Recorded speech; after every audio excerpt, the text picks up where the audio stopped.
So hello everyone, welcome to another video explore with Sahil. और आज की वीडियो का टॉपिक होने वाला है एमबीबीएस इन रशिया 2026 में एडमिशन प्रोसेस क्या क्या रहेंगे।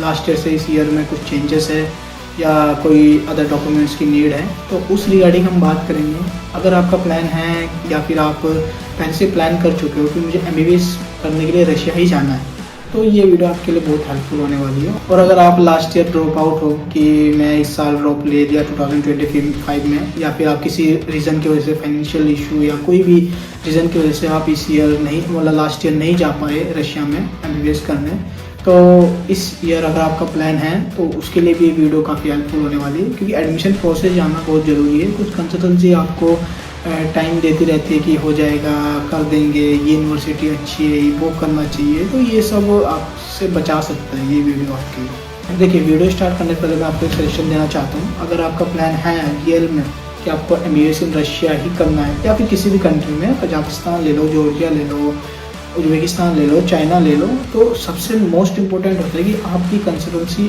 अच्छी हो, ताकि वो आपको आगे जाके अदर कंट्री में आप जा रहे हो, आपको पता नहीं है, आप वहाँ पे जानते नहीं हो किसी को, फर्स्ट टाइम आप ट्रैवल करने वाले हो, आपका देखभाल, आपको देखने वाला, आपके डॉक्यूमेंट्स की रिक्वायर्ड जो होती है वो कौन करेगा? आपकी कंसल्टेंसी। क्योंकि मैंने इस साल देखे हैं 2025 में जो बैच आए थे ट्वेल्थ में, कम से कम 50 से 60 बच्चे वापस इंडिया गए हैं। तो कहीं ना कहीं रीज़न होता है उनका कि उनकी कंसल्टेंसी अच्छी नहीं थी, उनको झूठ बोल के लाया गया कि ऐसे होगा वैसे होगा, वो सब उनको नहीं मिली तो वो वापस चले गए। नहीं तो कोई भी बच्चा जब 10 लाख 15 लाख खर्च कर लेता है और उसके बाद रशिया से जाकर फिर से वापस इंडिया आ रहा है, तो कहीं ना कहीं रीज़न क्या हो सकता है?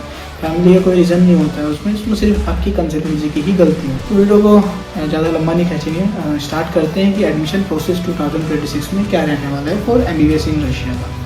देखिए, सबसे पहले आपका जो फर्स्ट स्टेप होता है वो होता है नीट क्वालिफाइड। देखिए, लास्ट ईयर 2025 में जो नीट के मार्क्स थे वो जनरल, ओबीसी और ओबीसी SC ST का था वो 113, और जो आपका जनरल का था वो 144 था। तो इस ईयर थोड़ा ऊपर नीचे हो सकता है, ये कंफर्म नहीं पता। मई में एग्ज़ाम फिनिश होगा, देन उसके बाद रिजल्ट आएगा, उसके बाद आपका कट ऑफ लगेगा। अगर आपको पता है कि मैं कितना कर सकता हूँ, मैं क्वालिफाई हो सकता हूँ, तो आप एप्लीकेशन अभी से भी डाल सकते हो अपने किसी भी कंसल्टेंसी को कॉल करके। या फिर अगर आपको जानना है बेस्ट कंसल्टेंसी कौन सी है, डायरेक्ट एडमिशन कौन करवाती है, तो दिए गए नंबर पर आप मुझे कॉन्टैक्ट कर सकते हो। अब बात कर लेते हैं एडमिशन प्रोसेस की। तो पहला आपका नीट क्वालिफाइड होगी, देन उसके बाद जैसे ही आप नीट क्वालिफाइड हो जाते हो या फिर होने वाले हो, आपका प्रोसेस होता है एप्लीकेशन का। सेकंड स्टेप आपका एप्लीकेशन का प्रोसेस होता है। अब अगर आपके मन में है कि मुझे 3 यूनिवर्सिटीज़ में से किसी एक में जाना है और आप डाउट में हो कि आपको इन 3 में से कौन से में जाना है, तो आप तीनों में एप्लीकेशन डाल सकते हो। जो कंसल्टेंसी डायरेक्ट एडमिशन करवाती है वो 3 यूनिवर्सिटीज़ में एप्लीकेशन डालती है। आप 3 यूनिवर्सिटीज़ में अपना एप्लीकेशन डलवा सकते हो, देन उसके बाद आप किसी एक में चूज़ करके आप आराम से जा सकते हो। तो फर्स्ट स्टेप आपका नीट क्वालिफाइड, सेकंड स्टेप आपका एप्लीकेशन। जैसे आप एप्लीकेशन डाल देते हो, देन उसके बाद आपका 10 to 15 वर्किंग डेज में आपका वहाँ से एडमिशन लेटर आता है यूनिवर्सिटी से। जैसे एडमिशन लेटर आता है 10 to 15 डेज में, उसके बाद आपका कंडक्ट होता है एंट्रेंस एग्ज़ाम। अब एंट्रेंस एग्ज़ाम थोड़ा 10 से 15 स्टूडेंट के बीच में होता है। जैसे जैसे यूनिवर्सिटीज़ के पास एप्लीकेशन आती रहती है, वो एडमिशन लेटर इशू करती जाती है, उसके बाद वो एग्ज़ाम एंट्रेंस का प्रोसेस स्टार्ट करती है। तो एग्ज़ाम एंट्रेंस होने में भी सेम डे लग जाता है, 10 to 15 वर्किंग डेज। वो तो जल्दी जाता है, जैसे अगर एप्लीकेशन थोड़ा ज़्यादा आ जाता है तो एग्ज़ाम थोड़ा जल्दी हो जाता है। जैसे आपका एंट्रेंस एग्ज़ाम फिनिश हो जाता है 10 to 15 डेज में, यूनिवर्सिटी आपको इन्विटेशन लेटर देती है। एक्चुअली इन्विटेशन लेटर इसलिए होता है कि आपका वो वीज़ा के लिए होता है। एम्बेसी में वीज़ा के लिए जब आप प्रोसेस करते हो तो इन्विटेशन लेटर मांगती है। तो उस इन्विटेशन लेटर में ये लिखा रहता है कि ये स्टूडेंट हमारी यूनिवर्सिटी में एडमिशन लिया है और यहाँ पे ये एमबीबीएस कोर्स के लिए आ रहे हैं, तो ये सब चीज़ें डिटेल्स इसमें लिखी रहती है। देन उसके बाद होता है वीज़ा प्रोसेस। वीज़ा प्रोसेस में 7 to 10 वर्किंग डेज़ का टाइम लगता है। जैसे ही आपका वीज़ा हो जाता है, वीज़ा होने के बाद आपका जो आपकी कंसल्टेंसी है वो 10 से 15, 20, 25 स्टूडेंट को लेके वो करती है प्लानिंग डिपार्चर की। तो जैसे आपका डिपार्चर का डेट आ जाता है और आप चले जाते हो रशिया में। ये तो थी इंडिया में प्रोसेस एडमिशन का। मैं आपको दोबारा बता देता हूँ। सबसे पहले आपका नीट क्वालिफाइड होना चाहिए। जैसे ही आप नीट क्वालिफाइड होते हो, आप यूनिवर्सिटी चूज़ करते हो।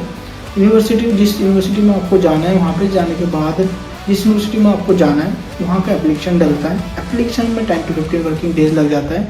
जैसे एप्लीकेशन आप प्रोसेस फिनिश हो जाता है, वहाँ से यूनिवर्सिटी आपको भेजती है एडमिशन लेटर। एडमिशन लेटर और एप्लीकेशन में जो डिफरेंस रहता है 10 to 15 वर्किंग डेज़ का रहता है। एडमिशन लेटर आते ही आपका 10 to 15 वर्किंग डेज में ही आपका एंट्रेंस एग्ज़ाम फिनिश हो जाता है। एंट्रेंस एग्ज़ाम फिनिश होते ही आप जैसे ही पास हो जाते हो, यूनिवर्सिटी आपको भेजती है इन्विटेशन लेटर। इन्विटेशन लेटर भेजती है आपके कंसल्टेंसी के पास और आपके पास भी आएगी मेल के थ्रू। जैसे ही आपका इन्विटेशन लेटर आ जाता है तो आपकी कंसल्टेंसी आपका पासपोर्ट मंगवाती है अपने ऑफिस पे, या फिर आप खुद से भी वीज़ा अप्लाई कर सकते हो इन्विटेशन के लेटर के थ्रू। जैसे आपका वीज़ा लग जाता है, वीज़ा जो लगता है वो 19 डेज़ का लगता है, टेम्प्रेरी वीज़ा होता है, 90 डेज़ का लगता है। जैसे आप रशिया पहुंच जाते हो, आपका सारे रशिया का जितने प्रोसेस होते हैं डॉक्यूमेंटेशन का, वो प्रोसेस खत्म होने के बाद यूनिवर्सिटी आपका पासपोर्ट लेती है और वो वीज़ा एक्सटेंड के लिए देती है। 1 ईयर का फिर से वीज़ा एक्सटेंड हो जाता है। वीज़ा प्रोसेस होने के बाद आपका होता है डिपार्चर। तो ये थे इंडिया का प्रोसेस। नेक्स्ट वीडियो में मैं आपको बताने वाला हूँ कि इंडिया का प्रोसेस खत्म होता है, आप जब रशिया में पहुँचते हो वहाँ पे क्या क्या प्रोसेस होता है। इंडिया में तो जो प्रोसेस हो उसको हम 30% ही मानते हैं, लेकिन रशिया में इससे ज़्यादा प्रोसेस होता है। बहुत कुछ होता है, स्किन्स होता है, गोसोसोलॉजी होता है, रजिस्ट्रेशन होता है, मेडिकल चेकअप होता है, इंश्योरेंस होता है, पुलिस वेरिफिकेशन होता है फॉर ग्रीन कार्ड के लिए। तो ये सब चीज़ें प्रोसेस होता है रशिया में। नेक्स्ट वीडियो में हम बात करेंगे इसी प्रोसेस के बारे में। तो अगर आपका प्लान है MBBS इन रशिया 2026 का, तो दिए गए नंबर पे कांटेक्ट जरूर। तब तक के लिए बाय बाय।